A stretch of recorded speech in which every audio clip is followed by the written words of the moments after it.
Welcome to my channel, Live with Affection. This is the audio version now of the Modern Humans Comprehension Course number 2 by A. B. Glaser, the ultimate self-awareness course.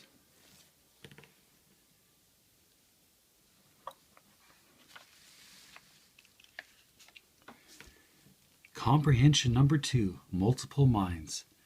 The Minds of the Human by Alfred B Glaser.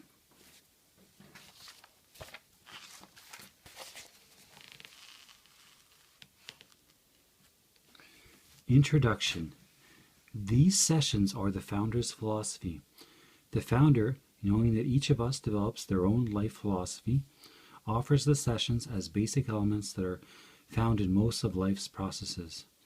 The founder, knowing these principles, has tested them and found them very workable, when based on the founder's basic reason for life and living. The founder accepts joy as being the supreme goal of creation.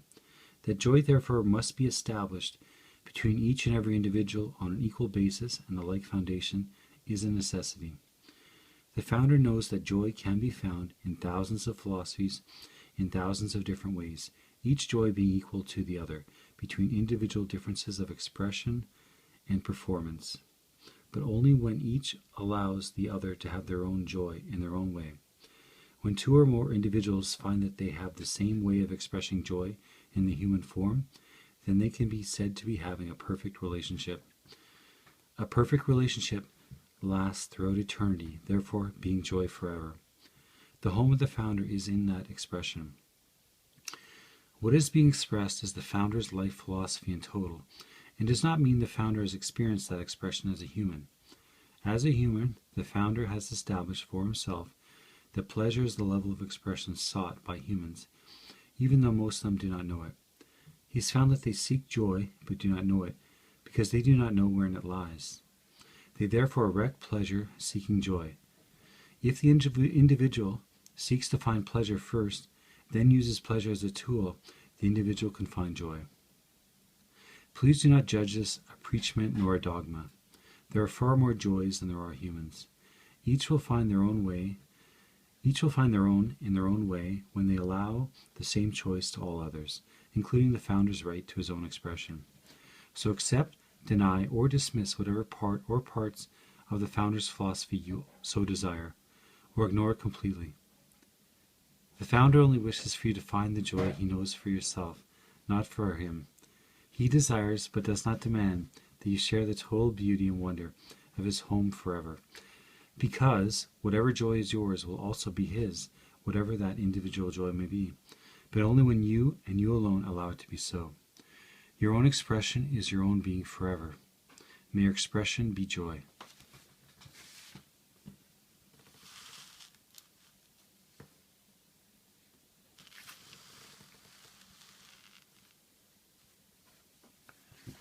Pre-human perfection being. The highest type perfection knowledge was of a beauty and concept unknown today. The bearer of this knowledge had many varieties of tribes scattered throughout the planet, each perfect to its own habitat. When we look at what we consider lesser life forms around us and see their repeatable capabilities in building, food, and protective actions, and then consider the capabilities that has to be present in the being that became man, the life of this being had to be magnificent.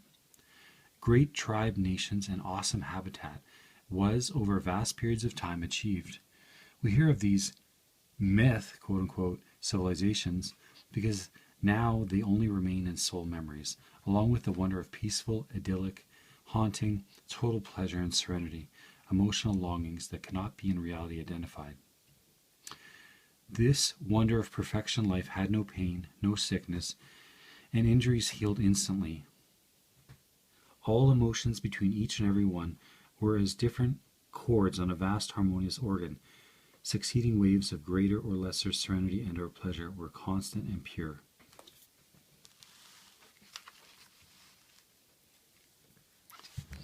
Earth, sky, and seasons were soft and varied, with no rain, snow, or sleet. Water moved under the skin of the earth, so close to the surface that it could be tapped by the tiniest living organism. This is likened to the blood in the human body, flowing just below the skin, yet also deep within. There is no need for blood to rain on your body. Just so there was no need of rain or snow or sleet to rain on the beautiful planet Earth. So do not assume that because you have been likened to an animal in comprehension number 1, that this is a slur on you or the intelligence that brought you forth. Perfection dwells in beauty, and any faulting in this perspective lies with the person holding it, not supreme intelligence that brought perfection forth. Will all ever be so again? This is your choice, your effort in doing.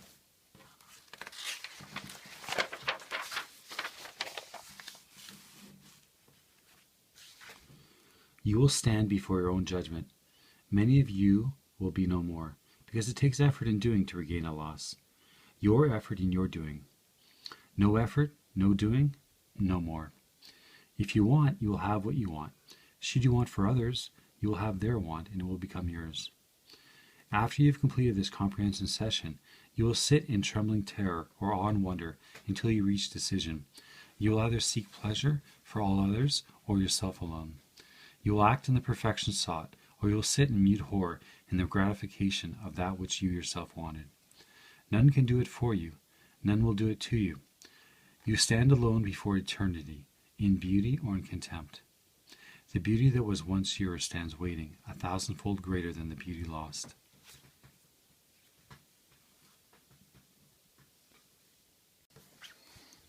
Human, brain, soul, mind, comprehension number 2. Forward. Unless you have completed comprehension number 1, do not study this mind comprehension number 2. I cannot communicate the warning more clearly. Your reaction can be violent and destructive, both to yourself and society. The mind can be beautiful and it can be ugly. To you, I'm writing about you. Society is a mere byproduct.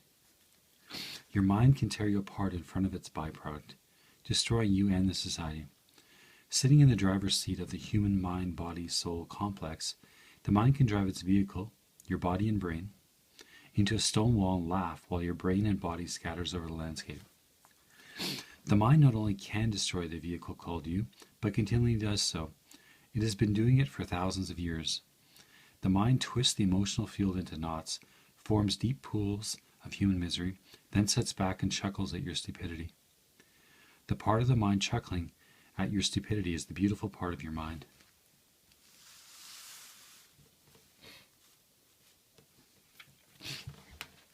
It is chuckling in awe because you are not realizing what the mind is doing to you. It is chuckling because you are not fighting back for that which you really want and are able to regain, your perfection. Your mind only wants you to be perfect in whatever way, in whatever the mind wants. It doesn't care what your soul and body wants.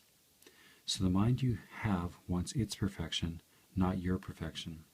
When it gets that, as all religions tell you, then your mind will be happy, and of course your body and soul will be happy, which is a self-evident lie. Your mind constantly causes the soul body to glimpse parts of its mind beauty, twisting your base emotional complexes in order to do so. The result is your pain, frustration, and violence upon those around you in your mad lashing about to regain the small glimpse of the mind's so-called happiness. Through this method, you hope to stumble on a way to be forever happy.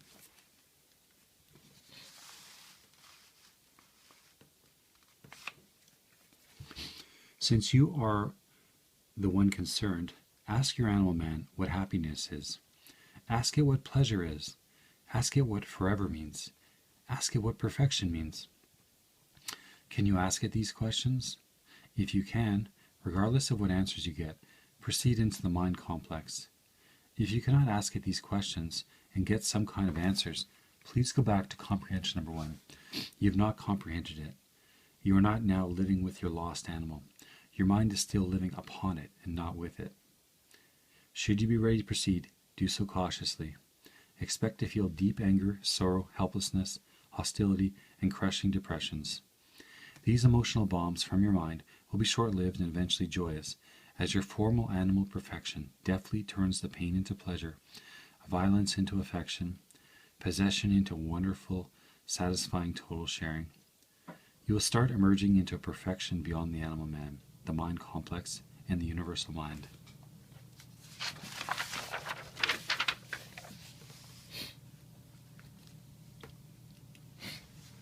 Your long trek is now nearing your desired goal. You are being far beyond the animal being you were in perfection. You are perfection in intelligence. You are of the Trinity. Intelligence places you in the Trinity. You are now awakening to a fact far beyond your limited, lopsided mind. You are proceeding to go back home in joy. As you dare this hurdle, standing with you is a power far beyond mind and matter. It will hold all things back that try to stop you from coming to choice, your choice. Proceed into the fire and turmoil of your mind. Mind, what it is. Mind is a unit of intelligence, with intelligence defined as a directing power without substance, body, or material, but cannot, on its own, act in the material to bring forth material creations. This part of your mind, the part to bring forth objects or substances in the material, has been denied your mind by a greater and total unit of intelligence. The mind came to this dimension with creative powers and misused them. It brought havoc to the perfection beings by taking their forms, toying and experimenting with them, thus causing the emotional field of the material beings to deaden in material life cycle.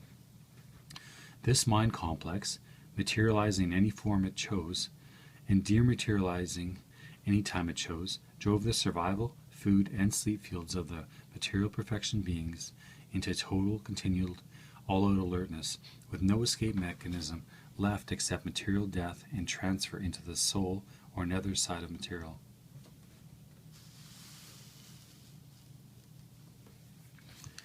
The material being in the soul side found itself surrounded by the power, but was ignored by the mind forces because it had nothing to offer in this state of being to the supremacy of the mind complex.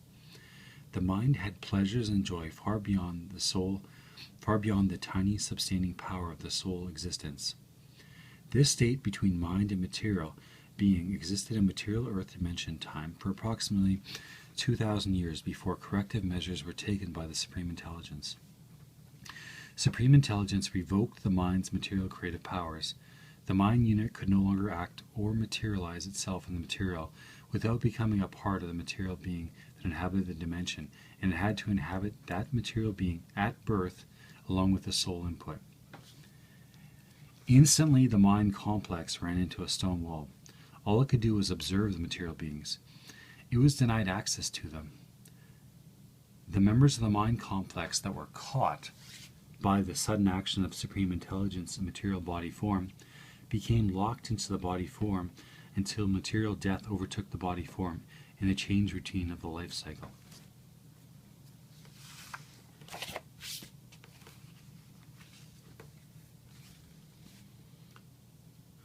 This mind-body form in the material carried a very high energy frequency, a 1,000 watt light bulb in comparison to a 25 watt light bulb, so that at a mere touch a material being would burn to a crisp,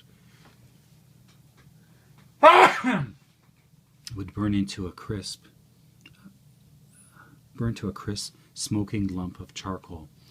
At the same time, this high frequency energy bound the material atom over a far longer material life cycle. The mind complex, with total innate intelligence, had to come up with an answer, quickly, else it would remain in total exile as an observer, with no way to act at all. The answer was simple but horrible to the mind complex. Its choice was either to remain in total exile, or lower its material form energy frequency, which in turn would almost wipe out its ability to act in the material. In choosing the contact or acting status, mind input could be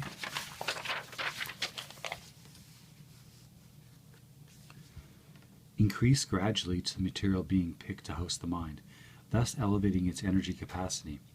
Once in the material form of the highest created life perfection's brain, the mind could presumably expand rapidly to bring itself to full energy frequency in material form again, enjoying all that was present in both beings to the fullest extent. Mind complex had its decision. Mind rushed into the procreation energy, joy sparkling, conceptional contact alongside the soul, fully intending to fire up the energy lines materializing the perfection matrix forming the brain. The impregnated material carrier instantly died by the thousands, as the high energy output of the mind fused the material body into seared jelly. Mind jumped back in suspension. The mind creatures in the material that stood by watching became highly perturbed. Some way, somehow, the material perfection beings had to become elevated so as to withstand the power of the mind frequency, else the mind complex was to become a total outcast into nothingness.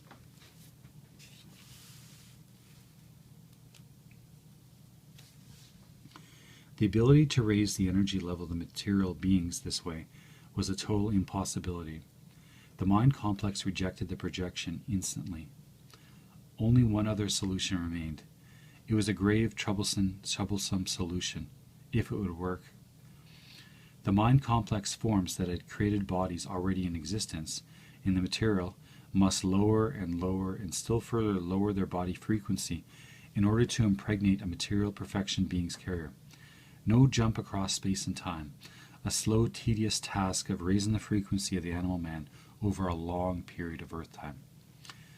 To the now earthbound mind complex form came the grave task. Their life expectancy cycle was great in time, but was it great enough? One by one, the mind forms closed their power fields down, down, down, down.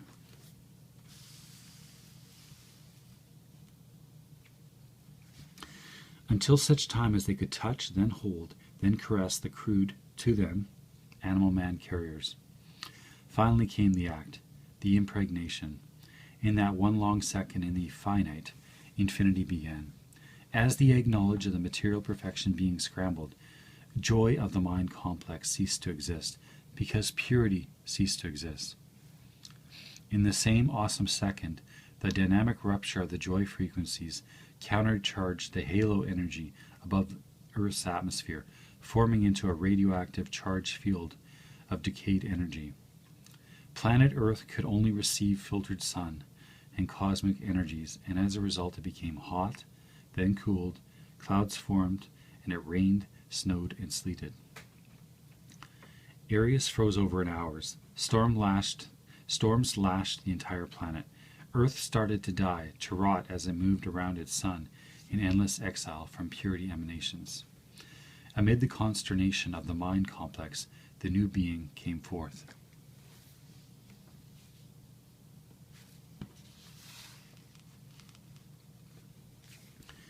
Different, more energized, more pleasing to the mind complex in shape and form, the brain sparkling with dual energy of a low frequency, but still, at least, sparkling, but with no mind memory. The new being of planet Earth knew absolutely nothing of its beginning. It was without the joy concept. It was impure. Instantly, mind complex forms jumped into the race with Earth decay time. In pictures, in stone writings, in force, touch, and command, they imbued the new-born being with all the intelligence they could cram in the limited frequency of the brain fields. In a frenzy against their death time, they covered the planet, and in their frenzy and very slow down power frequency, they did the best they could with the limited material they had scrambled. As the new animals were born, as they went forth and multiplied, they had to be able to pick up what was left behind with their low power, new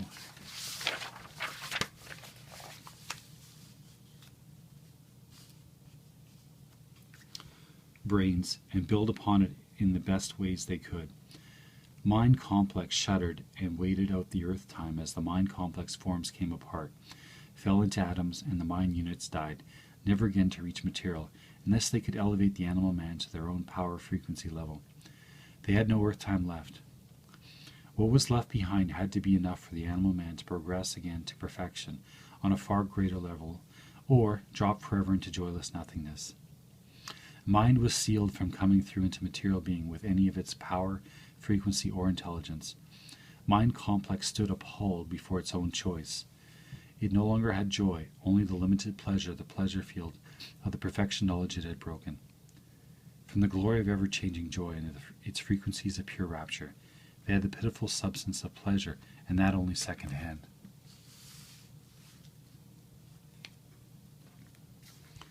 The rape of the earth began.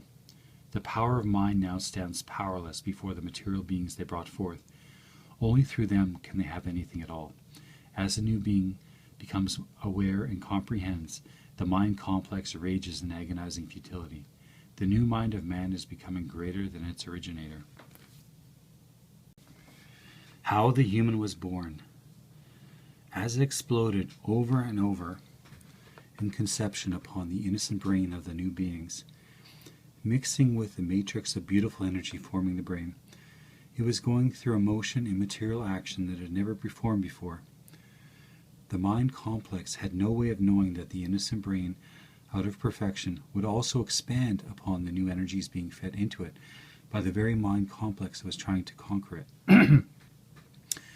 Pure intelligence is equal in perfection in all directions. The mind had got its tail in its mouth and started to feed upon it. It will have to stop before it completely consumes itself. It has eaten the tail and most of the body. Should it not stop soon, the last thing it will have to feed upon is its own impure intelligence, or head. Mind complex has not yet realized that destruction is total in all directions.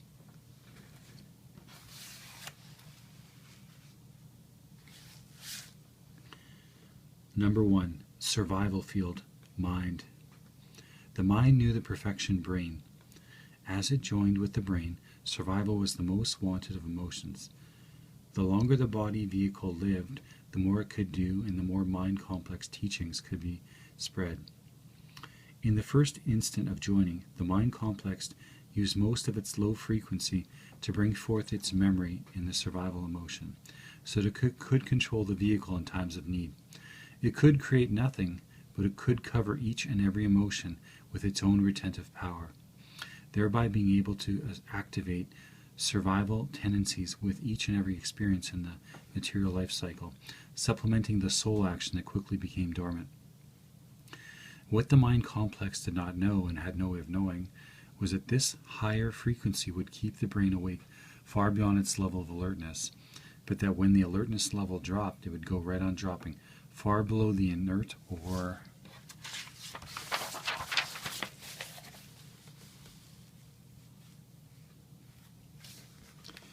emotionless level and produce another level of consciousness which would bring forth an energy frequency rushing back that twisted and tore at the brain paths or neuron circuits. Pain. This happened either when the alertness level drove beyond its natural level or when the alertness level dropped below its natural total relaxation level. The result was total wipeout of all pleasure while in these levels, with a whiplash of total anti-pleasure that tore at the senses. The mind complex didn't like this at all at first, but it quickly found a use for it, and found the use very effective in controlling its new being. The mind complex, carrying a memory of this, which the brain did not, could shoot the memory in at any time and keep it up until the being did what was desired by the mind complex. The brain had no way of telling if the pain was a memory or real. The brain had no living memory cells, so it reacted to pain exactly as though it was real. Since pain came with warning or without warning, the survival field reacted to it in its programmed trait when it felt pain. The being went nuts. The mind complex shrugged. At least while the pain was there, no other field could function. That gave the mind complex time to redirect the brain for better results before it withdrew the memory and thereby the pain. In survival, this worked beautifully. In punishment for disobeying the mind complex memory or created desires, it wrought havoc with the being. The being, when driven too far into pain, in a frenzy would injure itself beyond repair. The errant mind complex suddenly found itself outside the carcass, looking for another vehicle, having wrong-ended the survival field and forced it into non-survival. Pain was a useful tool. The mind had to work on it, but it wasn't about to throw it away. It knew it could, in time, line pain up with the other emotional fields and even make pain a pleasure, suiting the mind complex's own desires at the time and place.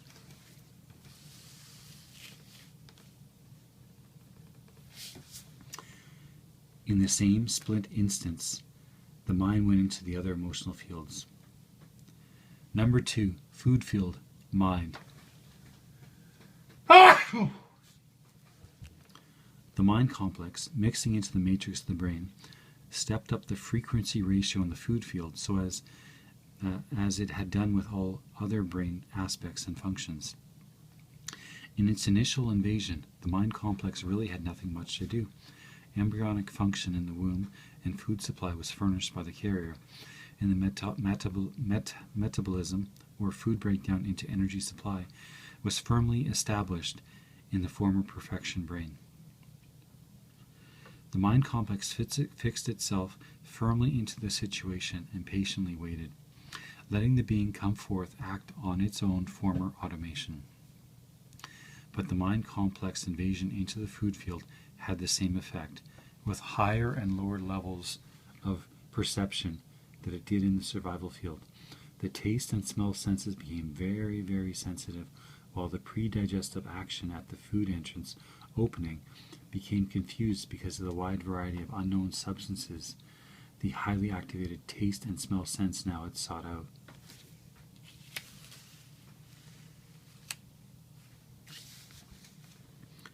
The food field suddenly found that it had to compare to survive, but the new being's brain had no way of knowing this. Its impulses went only through the total food action, nowhere else. The mind complex reacted instantly. The mind complex, having its own uniform energy frequency, bypassed the positive, neutral, and negative connections of the perfection brain, and formed beyond this point its own physical body actuating control system. The mind complex had to helplessly sit by while its being tried to eat everything it could get into its mouth. The survival field wore itself out trying to dispose of the wrong things eaten. The poor being became weak and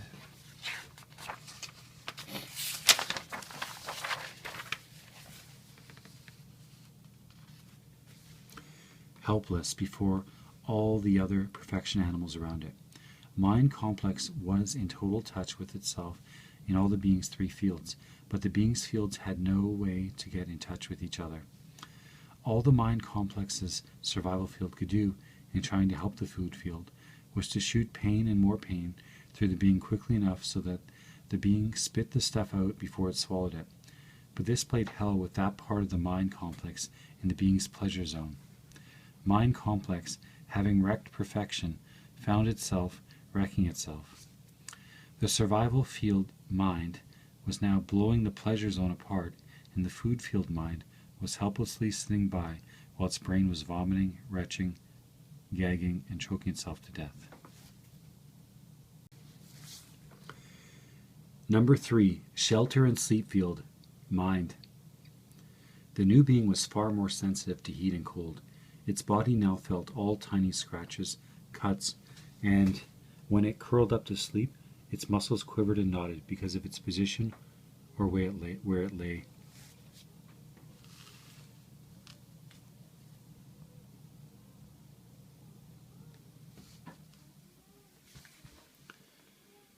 This brought forth the pain effect and cancelled out sleep field until the body became so tired and clogged and drained of energy that it actually collapsed. Routine was gone. No way could the new being find comfort nor protection it now needed from the elements and the suddenly pain-causing surroundings. Dazed, it wandered aimlessly, seeking but never finding what its sharply sensitized sense sought.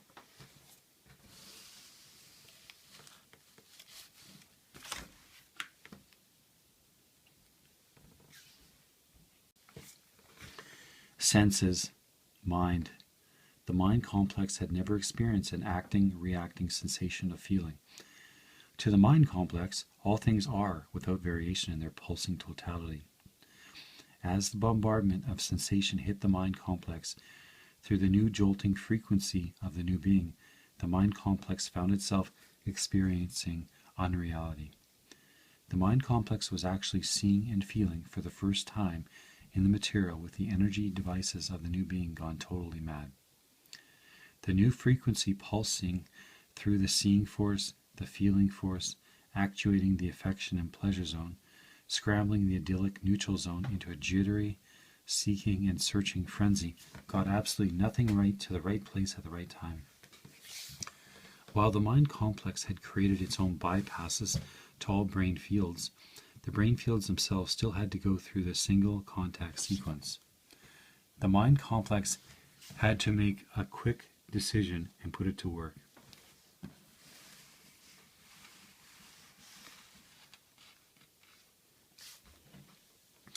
It replaced the positive, neutral, and negative connectors of the new being with a polarized field of energy, connected its own bypass system to it, received now the full impulses of all actions in the real. All the fields and senses now were tapped into a pulsing, sensitized energy that fed in and out in all directions to all the nerves and fibers of the new being's animal form. Mind complex now had its own physical brain attached to the animal physical brain with energy sequences aligned. The mind complex had pulled its biggest goof of all. The new being's brain mind could compare. The new being, or human, of planet Earth was born. The new being was quite unsteady, quite fearsome to all perfection creatures around it, even to the animal mothers that whelped it. The human did not fit into any tribe or group. It was so scattered around the world that it was a very, very small minority.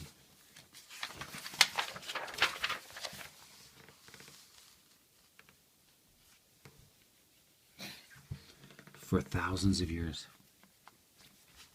Under the drive of intelligence, the numbers grew steadily, grouped, then moved into strongholds.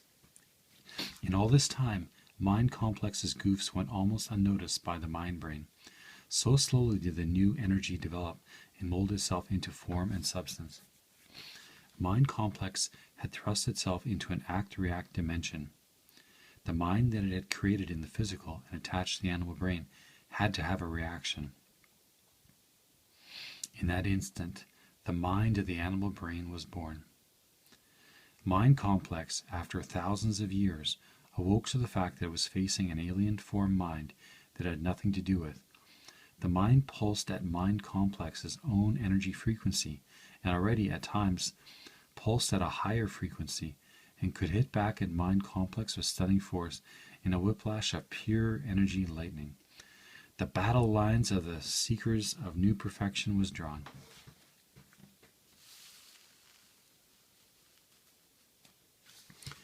The perfection brain of the animal man was free. The mind that came forth from the soul brain perfection was therefore free. The mind complex attached to that former perfection brain was non-free, dominant, driving, punishing, demanding, and highly destructive. Supreme intelligence now opened flowline. The fires of energy would swirl, sparkle, and churn like heat lightning in the warm, humid twilight of a summer's evening. Inside, unseen by anything, even the human in which it cracked and flashed as the centuries rolled by, until today you stand at the threshold of the new perfection, the one of choice, the one that will be of equality, and in choosing, each will be forever the sum of their choice.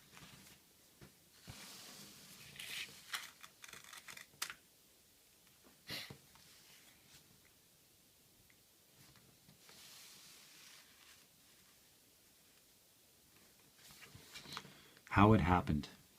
A mind. Brain in perfection is complete within itself.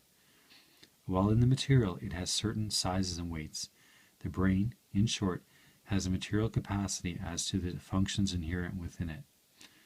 Once the brain's functions changed, the brain ceased to be a brain in all but tissue matter. Its size, shape, and energy frequencies changed, so therefore it was no longer a perfection brain, as were all the other life forms on Earth. The new brain had a different energy, different shape, and altogether different uses.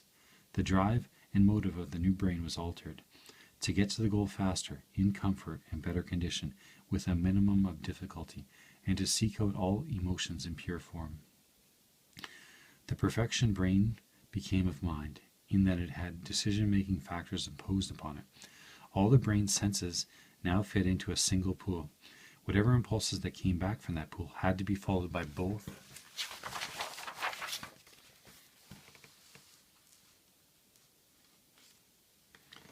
the senses and physical body. The senses and the physical body, although much more sensitive and quick, blocked themselves from acting in extreme circumstances that brought pain or vast discomfort. Muscular, sensory, and nervous tissues could stand only so much of the new energy frequency. When an overload developed, they simply stopped all action. But now this stopping action only took place at the part or parts exposed. The rest of the body went right on functioning. The perfection brain, having become a very sharp perceptor in the material field, became in a limited way a mind it could compare. It had become a unit that could cause action in the material, where before it could only react to cause through its senses. The brain could tell itself to stop, so it in turn became mind. Brain-mind could only stop actions that caused pain or destruction. It could not direct any counteractions of its own.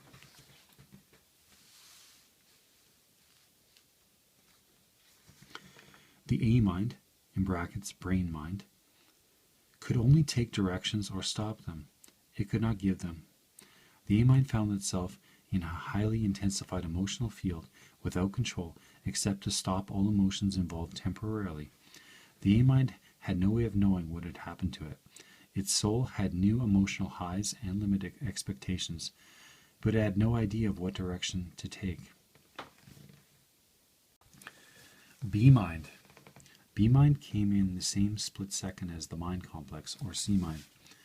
C-mind had been contained in material, therefore it took no exception to its unit enclosures. C-mind frequencies shot in and out of the unit enclosures without problem on the metallic neuron paths of the brain being. B-mind lay supine and dormant. Its power sources were other than the metallic neuron paths, hence undetected by the C-mind. Then,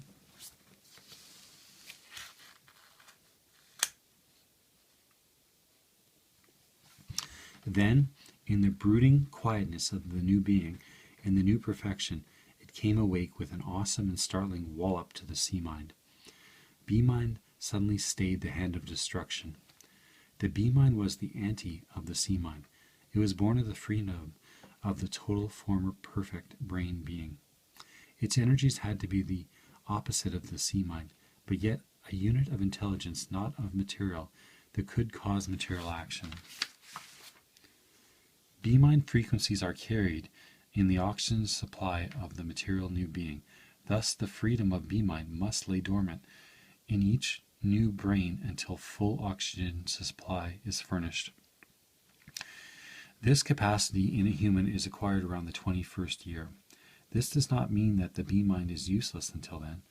The B-mind is only still and alert as the child grows into adulthood, but at times the child may gulp strenuously at the air, filling its small lungs to capacity, and then a startled parent or watcher faces what is usually called a tantrum.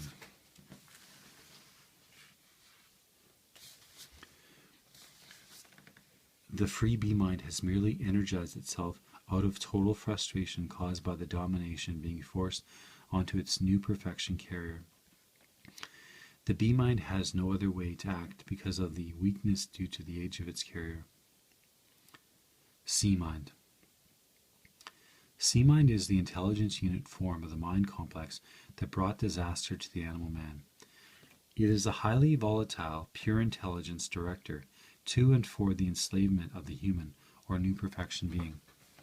Before you jump to conclusions, this C-mind is only good or evil according to each person's own perspective.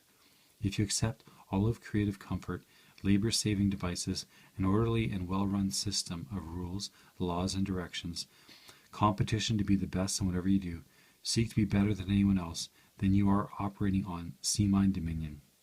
You will think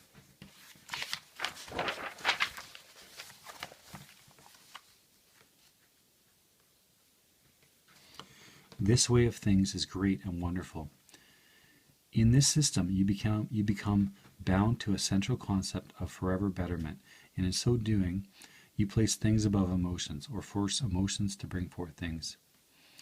The C-mind's total objective in the physical is to drive the human forward in controlled, functional systems to bring forth the ability of thought manifestation in the physical. to think of a thing and have it be. With this tool at their command and use, they can again have the paradise on earth that they lost. They will have a total emotional field trained to their desire, to use any way they so choose. A C-minded person is usually aggressive, irrational, dishonest, and has constant emotional clashes, but above all, their way must be done. Their very actions to others are usually called heartless, consideration for others as being a fool, but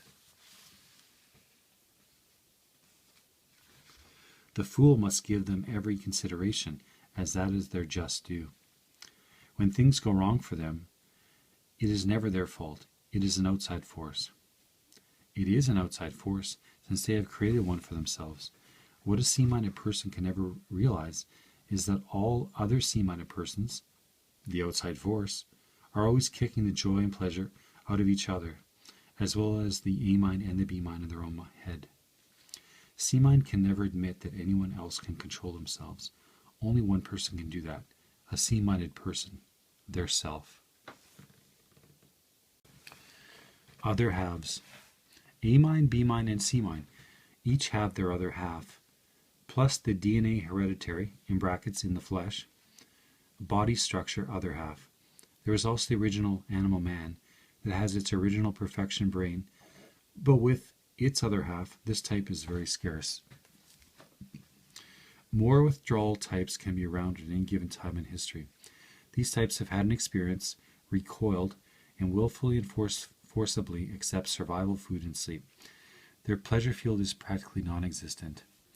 They are apt to be sulky, surly, and non-communicative. They like solitude and slovenliness, will die before they give a crumb of bread. The best thing to do with these types is to ignore them. They would not know if they found their other halves. A-mind other half. The A-mind is very basic. It has highly sensitized survival, food, and sleep fields, plus high-frequency senses.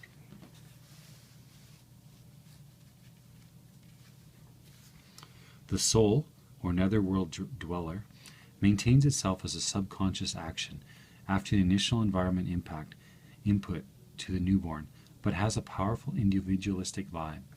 The soul dweller can surface unexpectedly. A-mind is a basic structure upon which other differences are imposed. They could mate with any one or all the others around them of the same tribe without blinking an eye, even when they find their soul other half. This is the return to the pure animal concept, or the emergence in the last 3 decades of infantile ugliness. It is only when it is compared to the beauty of other emotions that conflict results. When soulmates or other halves actually do get together, emotions run wild. This can be a beautiful relationship, but most likely it will be an emotional vortex. Both halves have strong emotional attachments of a free-for-all mating drive and pure animal pleasure desires.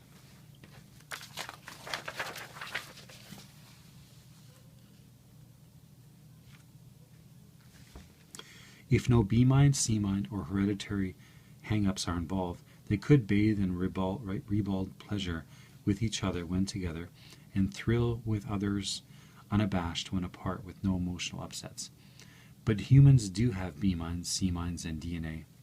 Soulmates invariably try to have their cake and eat it, with the result that they are in heaven of pleasure at times, and in the pain of pure hell at other times. They seldom ever manage to accept the situation as it is. They can seldom let each other be themselves, simply because they are emotionally exactly alike on the animal level. B-mind other half. B-mind, the pal of the A-mind and seeker of new perfection, can have vast differences of intelligence due to centuries of attrition or non-attrition to C-mind. Having mated with others than their other halves, their combined intelligence in the netherworld could be enormous.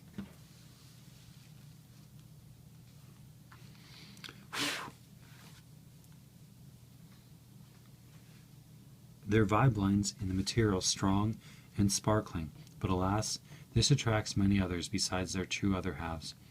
When mismated, they maintain a higher state of pleasure and happiness, even when C-mind viciously tries to dominate them. B-mind has a very high expression of freedom and association, favors the way of pleasure and gentle excitement. Emotions go brittle around a dominant person, yet this dominant trait fascinates them. Even the reason for hostilities is worth happily investigating. The B-mind is wide open to deep hurt in existing close relationships, often becoming confused and confounded, especially if their C-mind has any great power at its use. The highly advanced B-mind becomes overconfident of its power.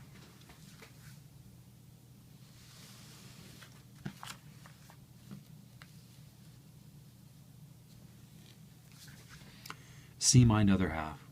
This awesome unit of pure intelligence embedded in the new being's mind is pure delight, or pure emotional hell when allowed a free rein by the A-mind and B-mind, or when it succeeds in tricking, twisting, or fouling the humanity train of new perfection thoughts. The C-mind holds the human as a servant and a slave, including their other half, to be forcibly programmed into functioning work units at a high enough level so that they can reclaim physically for the dominators that which the dominators lost in the beginning of their invasion, namely, first instance material change in the physical by physical action in repeat performance, but only for the dominator's desires and pleasures. In order to achieve this, the C-mind must make the A-mind and B-mind accept its slave pattern and system as the total knowledge of all that is. Their other half is doing the same with their A-mind, B-mind, and to the other half. The C-mind has come a long way on this project. The total system can be summarized in one sentence in the world's language of today. Bigger bastards are better people. C-mind and other halves try to outdo each other in hurting each other and are apt to call this pain joy. Existence. The only way you can know if something or somebody exists is by the results of its or their acts. When an action happens, it is a result of cause. Therefore, cause exists, although maybe not seen, not felt, nor sensed. In order to elaborate on the presence being known but never seen, take the situation of a certain farmer. He placed grain out every night for years, never saw what happened to it, only tracks. But he knew they were there. He would bet his life they were there, that they lived, and would think anyone crazy that tried to tell him different. The human sees presence all around, but denies it exists because the act is not seen, only the results. The C-mind acts upon the A-mind, and the B-mind's response is instant. The hasty words, harsh and hostile, die on the tongue. B-mind countered with love, not hate, and stopped the breath of the words before they could be spoken.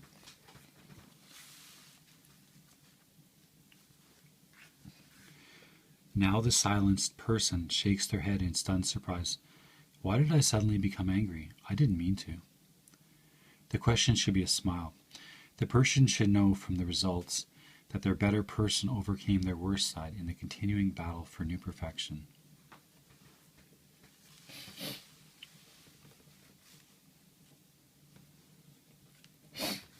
Self-preservation of the species drive. Puberty is more or less the 14 to 18-year-old group. In this time period, the B-mind is coming to life and the A-mind is highly affectionate, right at the time in today's culture when it is the least expressible due to social mores. However, the A-mind could care less. The A-mind's reproductive glands are in high gear and driving. The B-mind is coming awake sluggishly. The C-mind pours on all of its cunning and deception. It is all to the advantage of the C-mind to, quote-unquote, go forth and multiply. Not only does it use the most virile time of life, thus producing strong vehicles, the A-mind drive doesn't care too much about whom it expresses itself with. Anything of the opposite or the same sex will usually do, black, white, purple, or indifferent. No one even needs to like each other. The total expression of this trait is infantile ugliness, or the 5-year-old child's action of, quote-unquote, I want. To hell with what you want.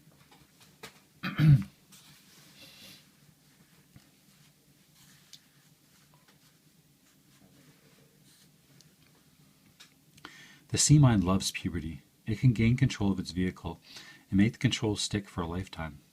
C-mind's total system of dominion can be established very effectively through imposed social responsibility demands and its reward and punishment merit program can enslave the human before the B-mind has gained enough power to set aside the enslavement procedures. The results of this mad rush of self-projection usually alters the rest of life expressions, desires, and hopes. About the age of 21, the B-mind is becoming very operative. It now has its job of seeking new perfection very well evident.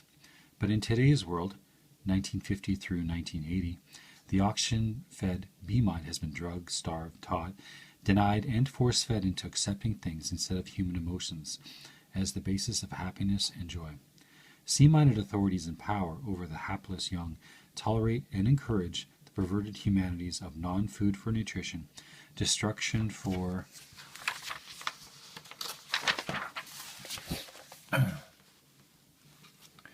sports and play, drugs and beverages for tranquility, non-sexual organs to use for sexual satisfaction. Any means justify the ends, and human emotions are weaknesses and sin. Plus, anything animal is horrible except deviated sexual expressions. This today is called freedom. It is C-minded freedom of the total quote-unquote I want slave. A creature without self-discipline, therefore without conviction, therefore totally usable by any of greater force. One step closer to a slave world of slave masters.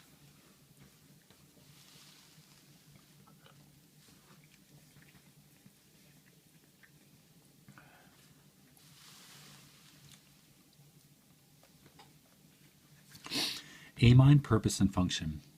A-mind does not know the limits of its pleasure field, nor does it know the total rhapsody of its tranquility or neutral feel zone. It is constantly seeking higher returns in pleasurable expressions, hoping to reach a completeness it knows lurks somewhere beyond its present ability. The A-mind's function is to reach this very high frequency of pure pleasure and idyllic rapture without plunging into the pain field. A-mind constantly shudders at the very edge of the fear created by the presence of this pain syndrome, yet not knowing what it is except that it hurts terribly and is unexplainable to itself. In daring to attain ever higher pleasure returns, A-mind is seeking the return of the long-lost joy it once knew. A-mind goes right on seeking this joy, not knowing what it seeks, but partaking of everything it finds that produces pleasure at the moment, hoping, as it were, that it will not have to pay with pain the next moment.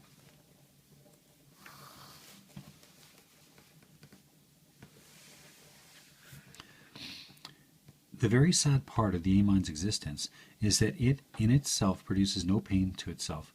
Without any interference, A-mind would plunge instantly into full expression and flare into completeness.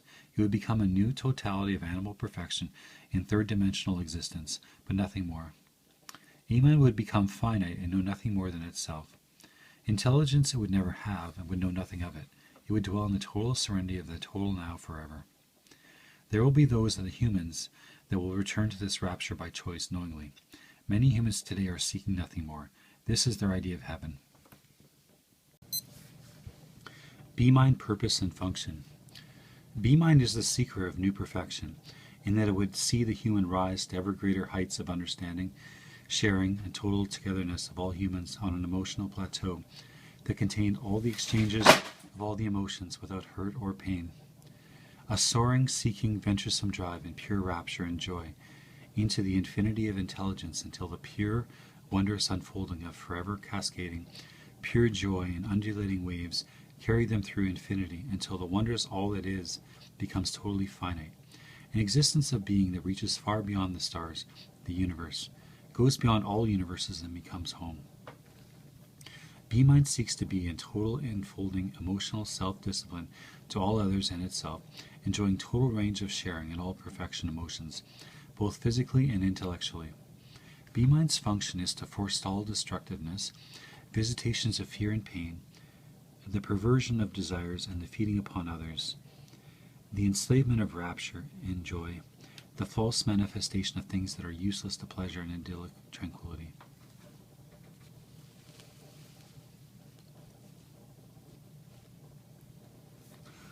B-mind has the force and the power to bring pleasure out of pain, to create from destructiveness wholesome humanities.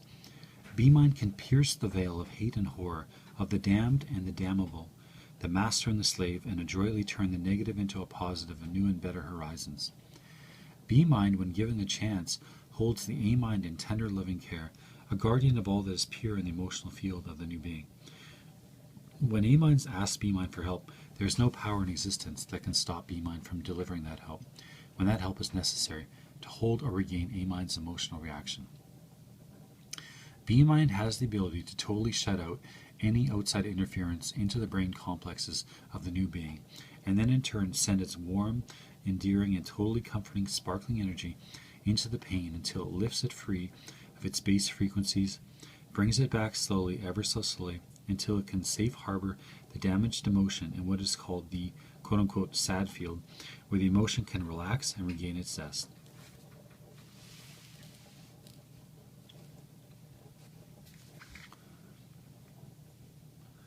And at times, in dire need or complete revelation by the A-mind, the B-mind can, in one lightning stroke, rip the pain away, shoot the emotion into pleasure and serenity, forever out of reach of outside force dominion.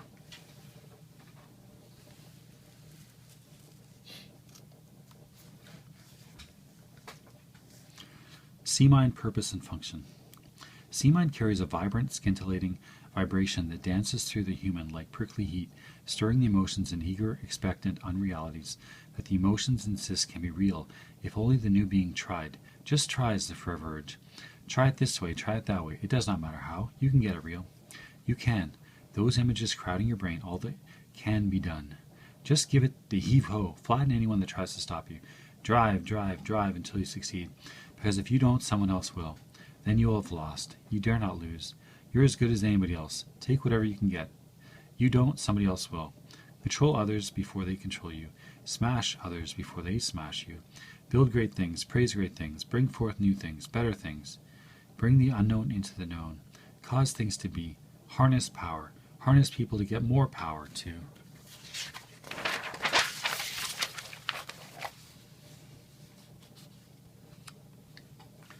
Teach more people to do your bidding. Obey, obey, obey only the greater, the better than you. Try to get them, to surpass them. Drive, drive, drive. Become more intelligent, more functional. Develop systems, harness energy. Go, go, go. C-mind's function is to force feed the new being into creating that which C-mind desires, not what the new being desires. The new being is a tool to be engraved and used to bring forth the total vibration of the mind complex into the physical of the dimension, to place this intelligence once again as the total master to the total human slave and servant, the rule of the mighty over the anguished and the damned. The cruel twist that is employed should be obvious. The human is to be great by being a servant to a servant to a servant for all of eternity, without eternity being defined. The mightiest human on earth, after smashing and gouging his way to the very top of the misery heap, forces the anguished servants to bring forth the tolerance for the high frequencies demanded by his God, and the miserable new beings do just that, and the mightiest human on earth instantly becomes a lowly servant as the gods come forth into the material again.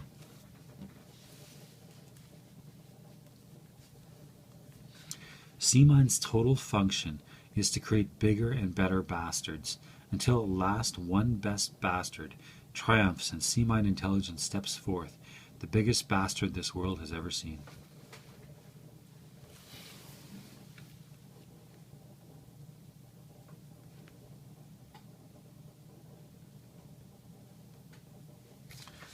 Human brain capacity.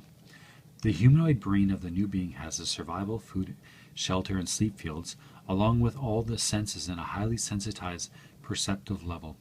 In addition, and attached to the once simple egg-knowledge animal brain, maintaining itself in the material the same as the egg-knowledge brain, is the material B-mind and the material C-mind, with all their hereditary DNA and RNA memory and reconstructed birth factors. What is being said is that the B-mind and the C-mind brain capacities exist in all humans in a very material way. The B-mind and the C-mind remember and react in thought patterns, comparison to decision-making in any given instance of material life, from the experiences had over the material past of the descendants' line of forebearers. Part of every brain of a human is the past of all lives lived by forebearers. Its action are what is referred to as being born again.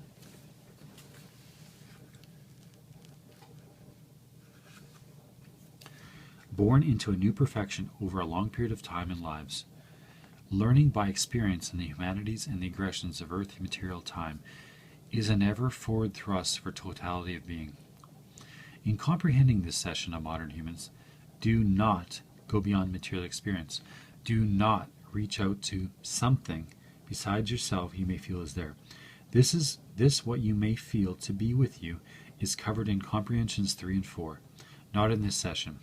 This session deals with material you as you are in the material, and how far you have progressed in your ways as a human, and how you can know how far all other humans around you have progressed in their ways. Think about what you have read very carefully before continuing deeper into your own brain mind. You as a human have an A mind, B mind, and C mind. In addition, you have you, a variant you. Your former animal soul is the new you. It is the continuity link factor in your progress to new perfection or new slavery. Your ancient soul is thrusting forward at an astonishing pace in time compression, with all the old knowledge being forged into a solid core of intelligence by the actions of conflict between A mind, B mind, and C mind. What is now written is that all that you have, intelligence and decision, glaring imperfections in humanities, shuddering horrors of aggression, would be nothing if there was not something to relate to, some basis in being that is constant at all times in material life and beyond death. The base factor you keep searching for is your own newly emerging intelligent soul, the soul that was kicked from perfection egg knowledge into pain, oppression, and very few pleasures by an alien force far stronger than the soul's puny egg knowledge.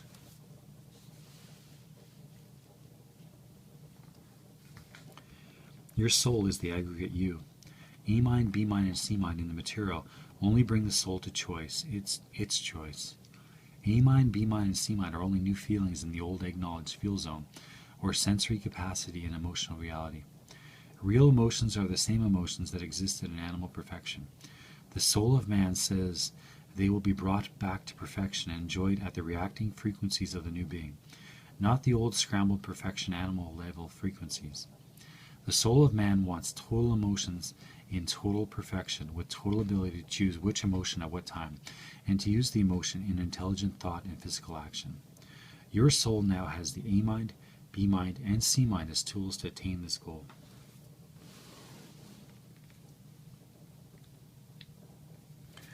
You should not be surprised that you are very ancient. Deep within yourself, you always feel this to be so. This part of you becomes very material to you once you let it be so, unless your A mind or C mind screams too loud.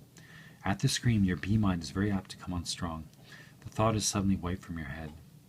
B mind stops all actions when they smash head-on into each other. Yes, as you continue, you'll realize the brain you have is quite an amazing energy converter, with its many minds coexisting in one house, you.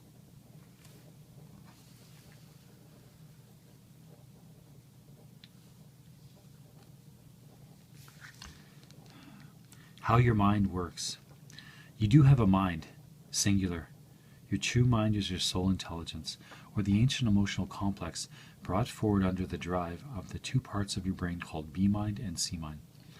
Just as there is many parts to the actuality of the automobile, there are many parts to you, the newly emerging soul being. You must keep this in thought as action and reaction, emotionally and physically, are now brought forth in realistic conflict. From these interactions you can understand the physical and emotional you, as well as that of those around you, even strangers. Remember you're an emotional field, not a thing field, and keep in thought all your former acknowledged actions, reactions, as they are the only valid reality you have. Without any emotions acting, you are a vegetable. The medical profession calls people in this condition catatonic. So regardless of how your C mind starts screaming at you as you read on, remember, if it were not for emotions,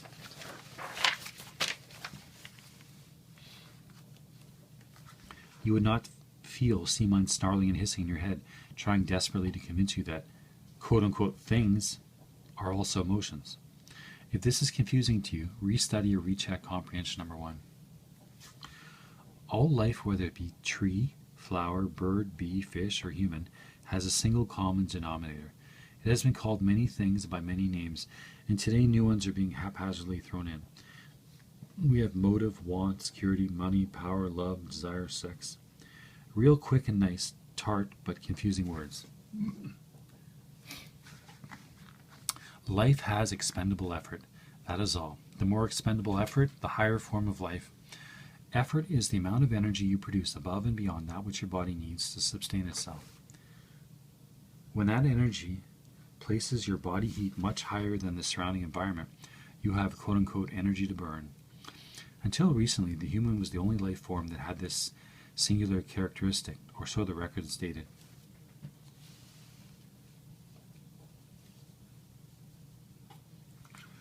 Recently discovered a quote-unquote fish that also has an 89-degree reading, second to man's 98.6 degree temperature. This quote-unquote fish has been the object of much study and experimentation for the past decade or so. Now that they have the quote-unquote fish with higher heat than its environment, they still do not know what they have. When they start looking at the amount of effort this quote-unquote fish puts forth in relationship to the others around it, they might start finding some answers, as you will when you start looking at your effort pattern. You have just so much effort every 24 hours. When you waken, your first effort is to turn off the alarm clock, throw a shoe at the person that got your eyes open, or you make no effort and go back to sleep for a while.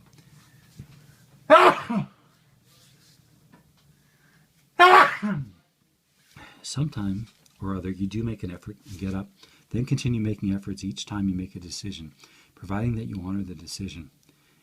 It is an effort to put on your clothes, go to the toilet, wash, get and eat breakfast. This may, most of the time, seem quote-unquote effortless to you, yet you are still spending your 24 hours of effort.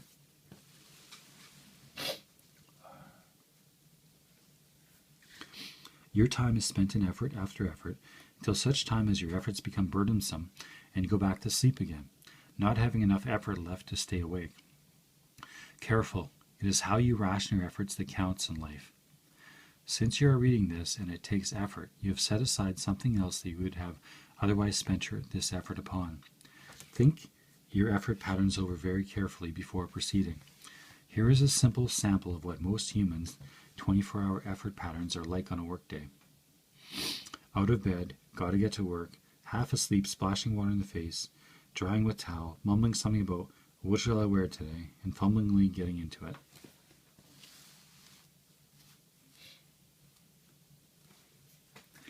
Groggily to breakfast, rush out, half of breakfast not eaten, pell-mell to work, ring time card, seesaw, seesaw, seesaw all the day through, ring time card, rush, bathe lightly, eat heavily, idle around with anything absent-mindedly, television, newspaper, kids, wife or husband, start yawning, flop back in bed, and go to sleep. 2 days later you will not know what you did 2 days ago. Why should you? You never did anything. If you find nothing unusual about that above paragraph, you are a quote-unquote thing doing quote-unquote things. You're not an emotional living being. You are a chronicle dogma-grooved object that has lost all sense of emotion unless quote-unquote something turns you on. What about turning yourself on for a change? Why wait for a quote-unquote thing to turn you on? Most times the quote-unquote thing that turns you on is that quote-unquote another thing, like yourself. You're now going to take a look at yourself. So if you think what you've read up to now is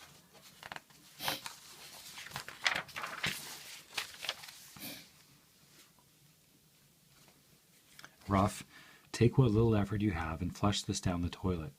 At least doing that will have turned you on emotionally.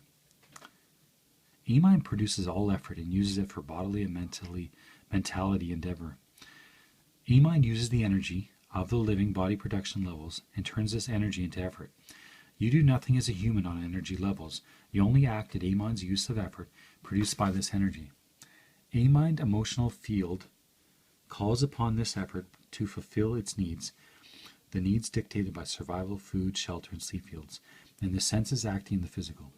Since A-mind produces this effort, it can stop the effort, and with the effort stopped, there is no action in the physical.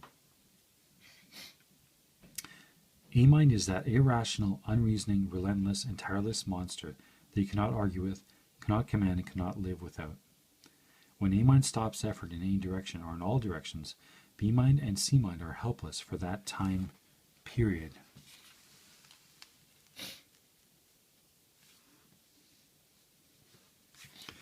Soldiers at the front get shot by their leaders. Lovers split. Prison keepers go out of their minds. Bosses grind teeth and pilots refuse to fly. You can wallop your children until blood spurts. Not a thing can be done that has any persuasion at all when A-mind stops effort on that subject or subjects. Why does A-mind stop effort? Why should it stop effort? Read this very carefully. You will need this simple answer from here on. A-mind has only one objective in life, the one given to all perfection knowledges by the Creator. When that objective is twisted, walloped, stomped upon, mussed up, or just plainly denied without reason to A-mind, A-mind stops effort for everything else. A-mind's total objective is pleasure, A-mind's pleasure and no one else's. Stop here and get your dogma thoughts in order. After you have thought a while, if you are thinking, you should have arrived at a very simple understanding of all that has been said and taught over the thousands of years concerning the emotional state each individual is supposed to find within themselves, regardless if it is through religion, politics, charity, or any other action in the physical.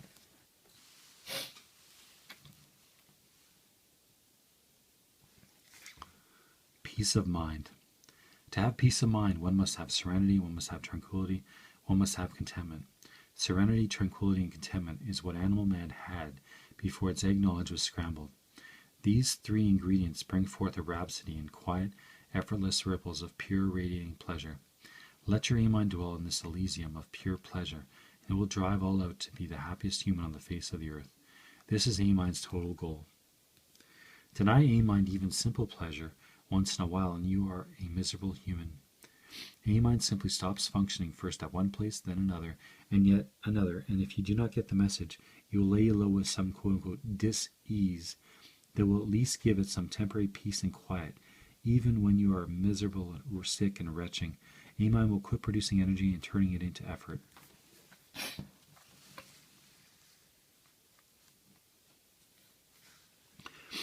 Keep denying it even simple pleasure, and it will kill you.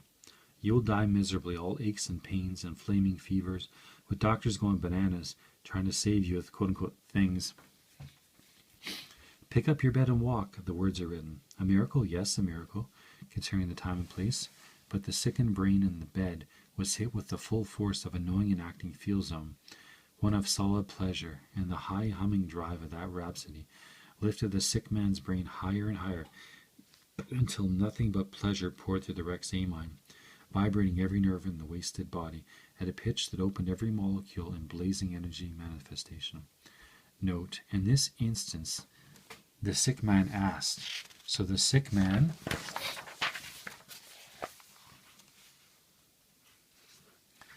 himself cured himself in that he opened his feel zone and made it free to align itself with that which came to bathe it.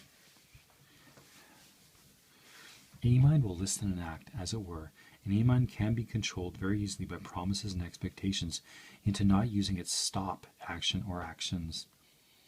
But once it has experienced a condition and found pain in that condition, it will not, in that particular lifetime, allow that condition to happen again under the same methods and approaches.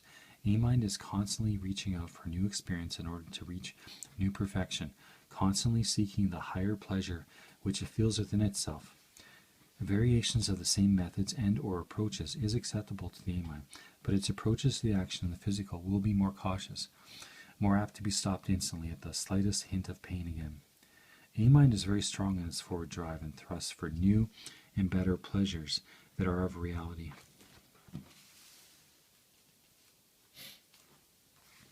Live with your A-mind and your life will be full and pleasurable, but there is much to be understood before this can ever happen. Before we move forward in the complexes surrounding A-mind, there is something that must be brought out about the human body and brain and the mind situation. In comprehension number 1, you have a graphic brain display. In this comprehension, you also have one. Bear in mind that it is quote-unquote grouped for clarity and necessity and is not physiologically correct. This is not going to be explained, only simply stated. Use your own power of mind to arrive at any conclusions. It is known that each cell in your body has DNA blueprint.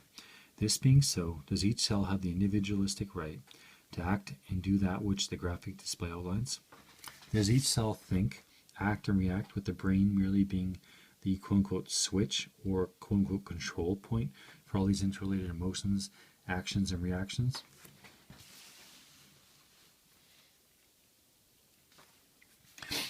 It is well to consider this at this time, but do not let it interfere, because regardless of where the quote-unquote mind dwells, the actions and reactions remain the same.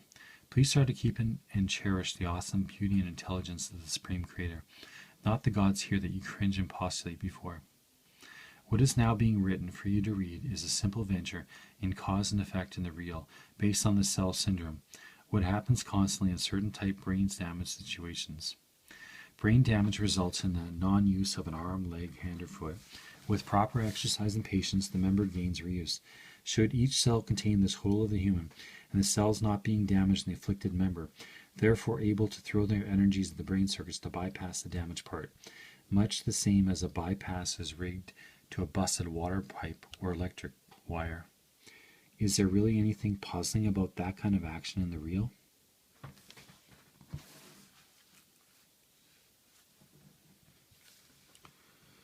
The bolstering of these cell complexes by an outside field zone with pleasure pouring forth under drive. A miracle or a natural action? Pause here and think about the awesomeness and the wonder of the beauty of the A-mind, which is none other than the animal knowledge that so insulted you in comprehension number 1, because of your own prejudgmental conditioning. Hopefully, you will now have some awe and respect for that emotional field which is you. Hopefully you will feel a deep pleasure in the being that you are. When you can use your other minds to caress a mind, even if only once a year, you will know a happiness that none other can witness, because there are no words to communicate the feeling. But your eyes, your hair, your skin, your very posture and carriage will glowingly reflect it to all those about you. And with this pleasure, hopefully pouring through you, we go into the awe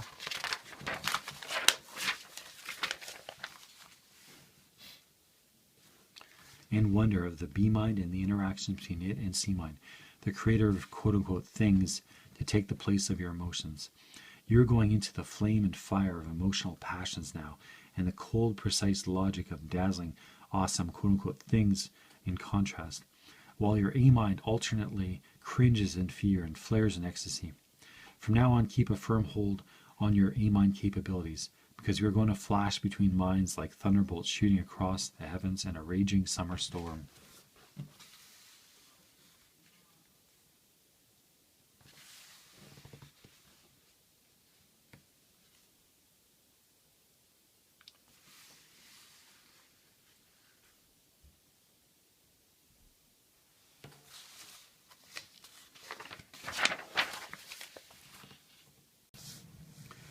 Interaction of minds.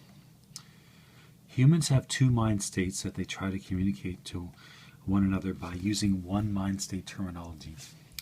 Humans, in mental insecurity, insist on using the word priority in the rationing of their efforts in day-to-day living, even though they know priority has nothing to do with equality. Priority is C-mind quote-unquote thing application. Balance in things can be maintained by priority, but balance in emotions cannot.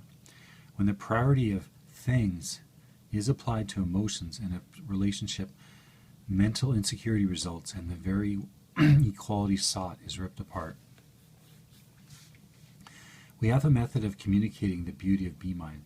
The human has never used it, not knowing it was there.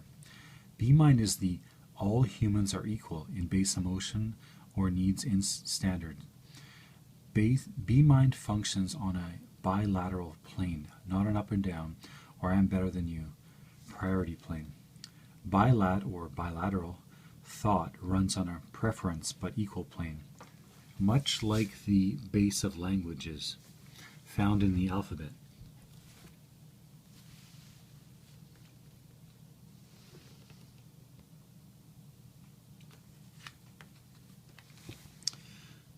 A, B, C, D, E, F, G letters do not have a greater value over one another, merely a vibration difference, the same as emotions have. In order to keep A-mind, B-mind, and C-mind in place, B-mind will now use its bilat equality system on the A, B, C, D, E, F, G, etc. plane to designate its differences in emotional tones, and let C-mind have its priority system, better than you, up and down, syndrome to ration its efforts in relation to things. Example, you have a friend of the opposite sex who enjoys open discussions of ideas. This person is also working at the same place with you, and you are supplementing each other's effort. When having companionship away from work, the both of you enjoy each other's company greatly, but only when taking apart ideas. When sex, habits, place in society, or entertainment thoughts force their way in, both of you become non-pleasurable and uptight without knowing why.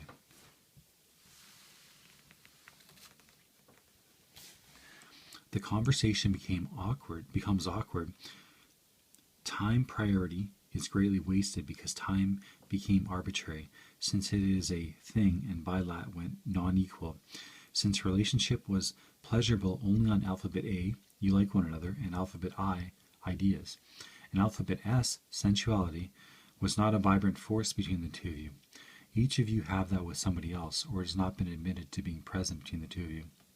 Your bilat, or humanistic association, is built upon A to I, and maybe S, but S is unknown and untried. Therefore, C-mind has right of disturbance by inserting priority using a thing to do it with, time.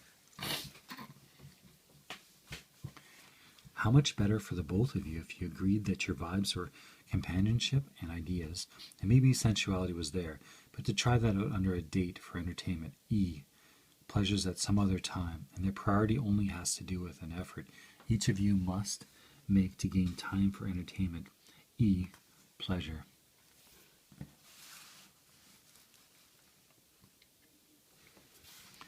This way, equality and priority B-mind and C-mind has been satisfied, and your dual pleasure vibes can dance merrily when together.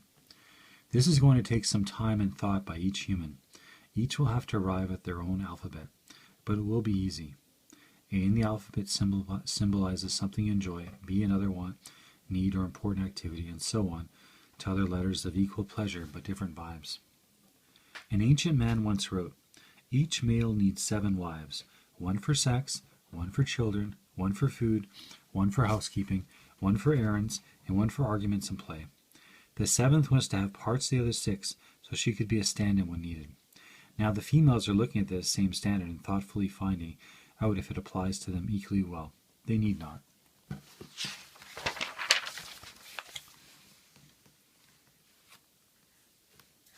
It does. All they need do is learn how to handle it. But do not stop here. Continue on into the experience of this comprehension number 2, because the act-by-act interchange will further clarify B-mind's humanistic bilateral system of the emotional alphabet. B-mind, totally enclosing a material form C-mind and C-mind actuators, much like errors enclosed by a soap bubble, can instantly stop any and all C-mind actions in the material when B-mind so desires. In order to do this, B-mind must make many far-reaching decisions and projections in the split second it has available to shut off C-mind's directions for A-mind to act. C-mind, with a dazzling promise of money and fame, wishes to direct A-mind to run into a blazing inferno and carry out a prominent citizen, thereby covering A-mind with glory. B-mind instantly weighs all the factors, finds nothing of a human need on A-mind's part considering the doomed person, and decides to let A-mind handle the situation on its own experience and need level. In the same split second, C-mind has started to ram the decision into A-mind. A-mind impulses its body to carry her towards the blazing inferno. Then B-mind shuts the C-mind direction off.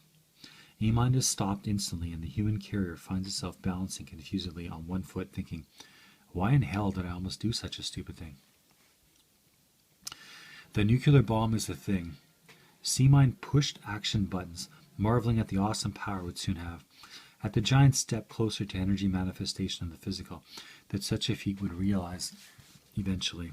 C-mind flashed dazzling things at all the A-minds concerned, promises of untold glories and experiences, swayed and tricked warring humans ever closer and closer to the most devastating device to come forth from the humans since time began. B-mind went into humanity projection, letting C-mind rave on, ready and alert to close down C-mind totally at any given instant.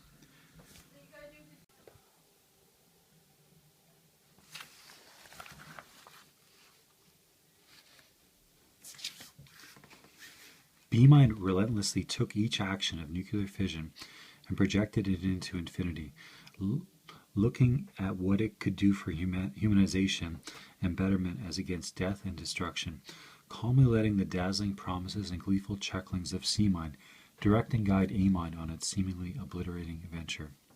Finally, B-Mind smiled amusedly and started its humanizing directions to A-Mind, while C-Mind raged in futility as B-Mind calmly shut C-Mind's counter-directions off, till humans were all occupied with what was going to happen for them, not against them, with this marvelous advent of energy atom fission. Heat to warm the body, light for the eyes to see, power for the factories to run, medical advances unthought of a few short years ago.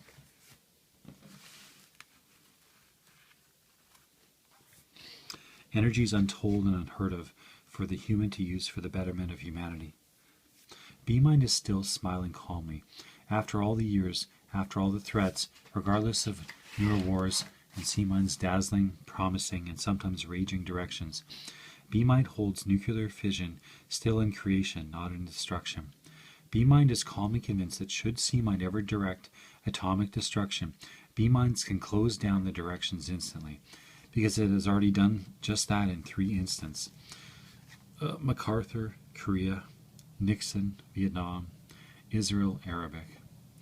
B-Mind is smugly confident that radiation contamination will be turned to creation, while C-Mind sometimes sits and shudders at what it may have done to itself, because C-Mind deals only with things, and this big thing can certainly obliterate all other things, leaving B-Mind and A-Mind nothing else to enjoy except emotions.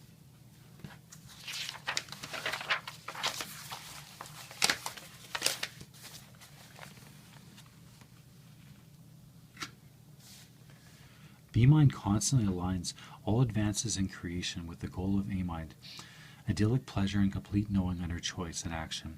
B-Mind equates all actions as to emotions and pleasurable gains, constantly exposing new and dazzling things of C-Mind that create desires without emotional needs. As technological things such as the steam locomotive, the steamboat, and then the automobile came forth as things for the human to play games with, B-Mind watched and smiled, ever calmly directing A-Mind not to sell the wife to buy an automobile, not to get too wrapped up with a locomotive so that the man forgot his sweetheart, not to accept a thing to take the place of the pleasures of the human body. B-Mind calmly and happily accepts things that advance humanization, but flashes back drastically when C-Mind presses too hard in trading off things to replace human emotions.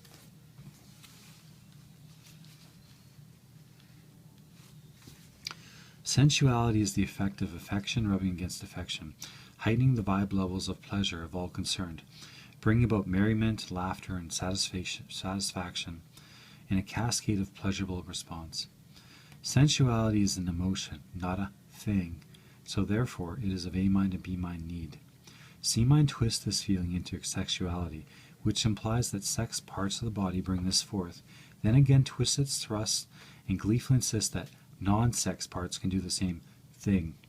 B-Mind watches this nonsense patiently, knowing that a created desire without a need withers and dies in illness and pain. As illness and pain hit the tricked A-Mind, B-Mind calmly and soothingly blocks the C-Mind pain directions, ignoring C-Mind's gleeful mockery of A-Mind's stupidity, and with careful effort lifts the wrecked emotional A-Mind into the neutral or sad state of the feel zone, letting A-Mind slowly regain its pleasurable thrust forward, never again to be tricked the same way again by C-Mind's things for emotions and beguiling promises.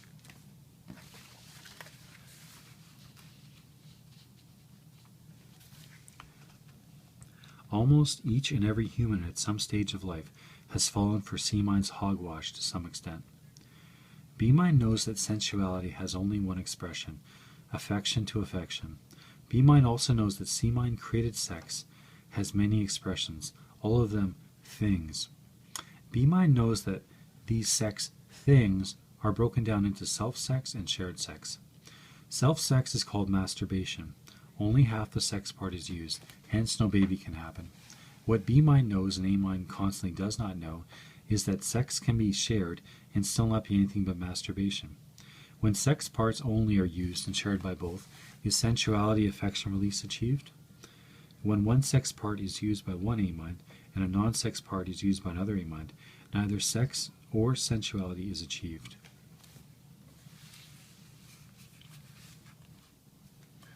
Only shared masturbation exists for one of the partners, and whatever is achieved is not sensuality, affection, release. This type C-mind sexuality is a thing that places the human far below animal pleasure. And this type human usually looks down upon animals. C-mind is always beguiling. It cannot wreck emotions with pleasure, therefore it must use pain. Enough pain and no A-mind will ever try to use that emotion again, so we'll be ready to substitute a thing gladly for the now painful emotion. What better way can any mind dream up than to call upon pleasure memory and pain memory, pull an initial switch via the fantasy route, invite pain at the memory pleasure level, invite pleasure at the memory pain level, then shoot the twisted memory syndrome into the A-mind at the conclusion of A-mind's willful act. Let this go on into a repeat thought pattern, then slowly retwist the pain, pleasure, memory.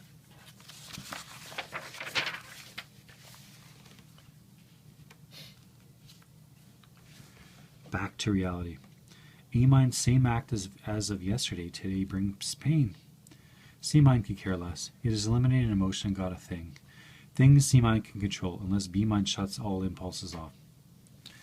Pleasures and fulfillment of needs and desires that bring happiness and satisfaction to each and to those people around them has no expression of pain when what is being done is understood by all concerned, be it 2 people or 20 involved. Fulfillment can be by A-mind, B-mind, or C-mind, or a combination of all 3, providing each knows what part is doing what to itself and the others at the same time. This seldom happens by accident. Humans with a high degree of insight and control in all areas seldom totally escape C-mind pain completely. The dazzle and wonder of C-mind is very enjoyable. The sense of adventure and inquisitive excitement sets nerves and emotions to tingling.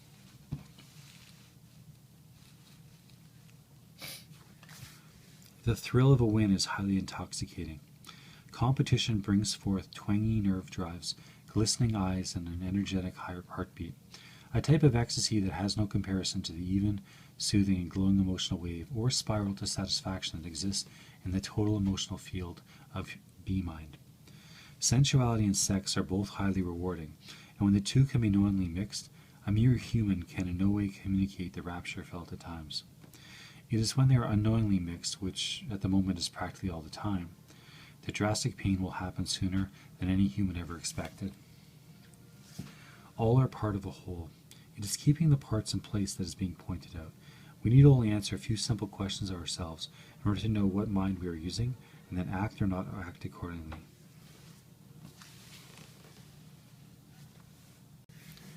The first question is, will this bring pain or pleasure? The second question is, what does this bring to others whom I hold dear?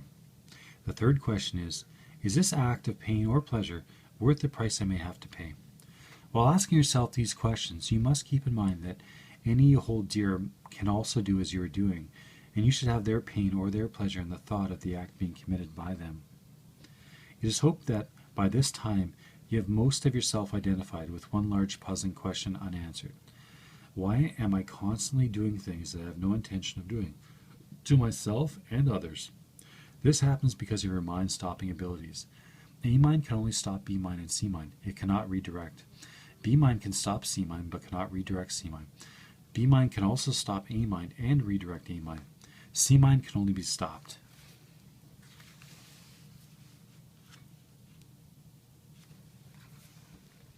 C-mind is a unit of intelligence. Any change in C-mind must come from C-mind itself. Not even B-mind can redirect C-mind, even though at this writing it is of wider intelligence than C-mind. A-mind, in total control of that which is called human, looks for its own pleasures and satisfactions. That is what it has been promised over and over and over again by both B-mind and C-mind. What long-range promise has been kept over the thousands of years by B-mind? What promise of C-mind has been kept over the long centuries? B-mind has promised idyllic pleasure in a totality of knowledge, the earth a paradise again, pain, torture, pestilence, disease, and troubles gone. C-mind has promised never-ending physical existence, with control of everyone and everything within your domain. In order to do this, you must excel beyond all of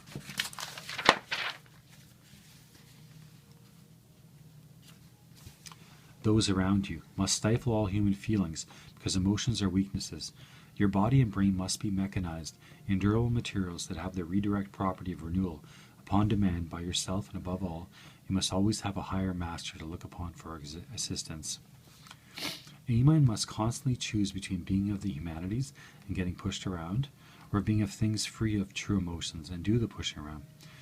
A mind you constantly switches back and forth from minute to minute and day to day. You have given yourself no way to know which is what as to the end goal. Do you truly want total emotions by everyone? Do you truly want no emotions by anyone? Or do you want a decided line drawn between the two, sharing total emotions with those willing and able to share total emotions, and totally sharing things with those who are totally wanting things? Only you can decide. First, you'll have to face your own reality. Which way do your three minds lean?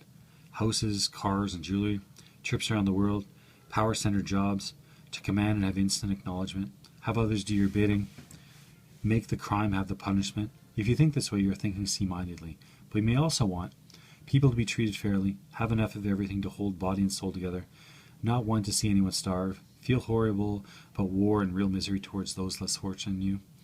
This is B-mind thinking, and now you'll have mental insecurity because A mind will be constantly torn between the two minds and thereby lose its peace and tranquility in the seesawing process, which means you, A mind, are unhappy. Being unhappy, A mind will eventually come to ignore both minds and slip-slop along the best it can till the body listlessly dies. Or you can stand. You make your choice and act upon it. You now know which mind produces what. You can enter wholly the swirl and dazzle of C-mind, rip the rawhide and damn the weak, or you can accept the quiet dignity of B-mind and turn to emotional grandeur, a state of inner peace that no C-mind in all of history has ever shattered. Samson, with his B-mind apparently stupefied, stood breathing deeply of the sunny air. Lo, in one staggering all-out recovery of his B-mind, he drove the pillars from their paths. Daniel sat and smiled at the hungry lions. Disciples went forth and calmly and quietly were killed, smiling into the face of their executioners. You take your histories, your Bibles, your written works, fit the deeds and the acts of the proper mind, and see the stunning, completely stunning effect of B-mind never failing, as C-mind lashes and rages in the futile agony of its own making.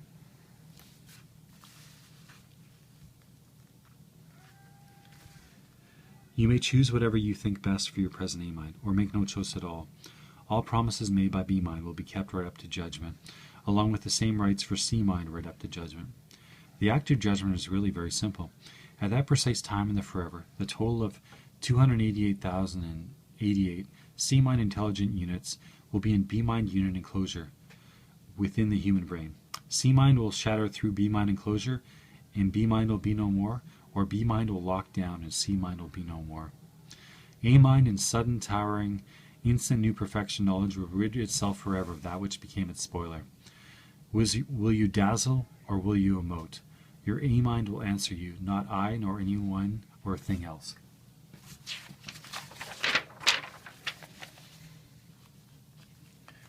You will be right to yourself. There is nothing more to existence than that right. Key for your way to be. You now should know the physical mind and its components. You'll decide what you are, whether you're happy, sad, or plain mad. You'll decide what to do about it. After you decide, you'll do something. How can you actually, knowingly change your way of thought and action, ingrained habits, and what to you are now false? You do the above by being very positive with yourself as to exactly what your choice is. Your choice may initially be set aside by situations, driving emotions, twisted pain, pleasure, or by persons close to you. You need only stick to mentally making your choice in a willful, positive manner.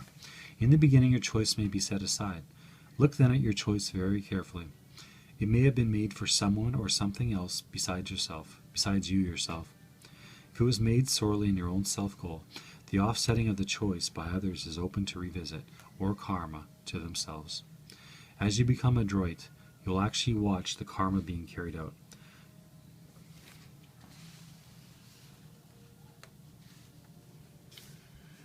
Put yourself to choice making and watch the incredible results. The simple, cool act of making a choice is the single most awesome action in a total chain of thought. Choice, and the final answer, is the all of thought. Only you can choose. None can do it for you, now or ever. Prepare yourself for comprehension number 3 by knowing comprehension number 2 thoroughly. In comprehension number 3, you leave the physical and start probing the anti-physical. Your ABC minds will have to be open and knowing, or the open floodgates of intelligence will have your physical brain gagging, choking, and drowning in the riptide of energy. When you stop comparing, you stop pain.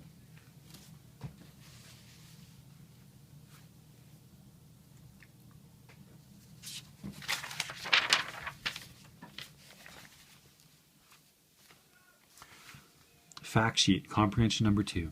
Number 1 of 17. You have 3 minds spinning around a central you. Number 2. A mind, containing the ancient soul, is you. Number 3. B mind is the new perfection drive. 4.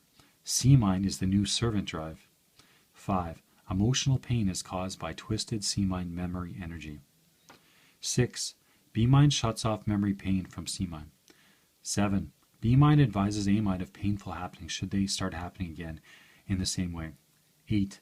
A mind can stop all action in the physical and let the flesh die. 9. Beauty is the emotional product of B mind. 10. Contempt is the emotional product of C mind. 11. C mind controls the human by a priority system. 12.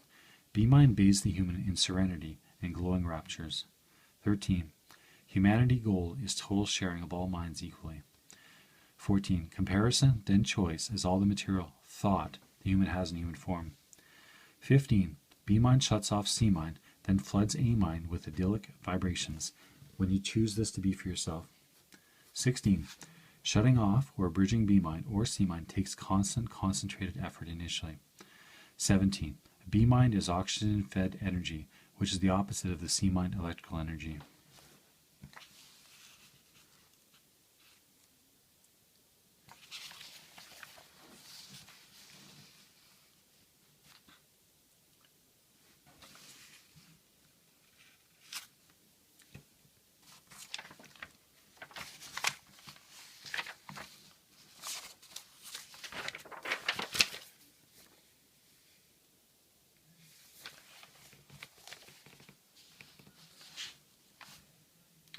That's the end. Thanks for listening. Bye.